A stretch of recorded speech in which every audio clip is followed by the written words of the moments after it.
మీకు ఒక రెండు విషయాలు నేను చెప్పాలా. మొదటిది ఏంటి అంటే కొంతమంది అంటారు, అన్నా ఆనాడు మనం అధికారం ఉన్నప్పుడు కూడా కాంగ్రెస్ వాళ్ళని చేర్చుకున్నాం కదా, కాబట్టి ఇప్పుడు వాళ్ళు చేసేది కూడా కరెక్టే అని కొంతమంది అక్కడక్కడ కాంగ్రెస్ వాళ్ళు సన్నాయి నొక్కులు నొక్కుతారు.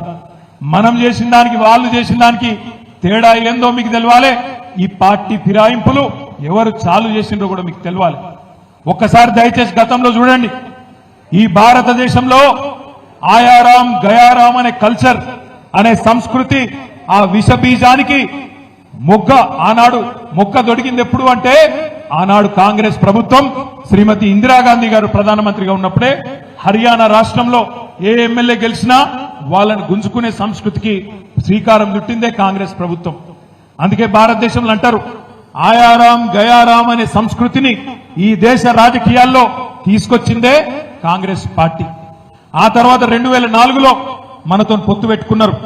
పొత్తు పెట్టుకొని మన ఎమ్మెల్యేలు 26 మంది గెలిస్తే ఆనాడు అప్పుడున్న కాంగ్రెస్ నాయకులు, అప్పుడున్న కాంగ్రెస్ ప్రభుత్వం మన 10 మంది ఎమ్మెల్యేలను ఆనాడు ఆ పార్టీలో కలుపుకునే ప్రయత్నం చేసింది. చేసిన తర్వాత 2014లో ఈ రాక్షసులతో కొట్లాడి ఇదే కాంగ్రెస్ పార్టీ మెడలు వంచి మీ ఆశీర్వాదంతో తెలంగాణ ప్రజల దయతో ఆనాడు కేసీఆర్ గారి నాయకత్వంలో తెలంగాణ సాధించుకున్నాం.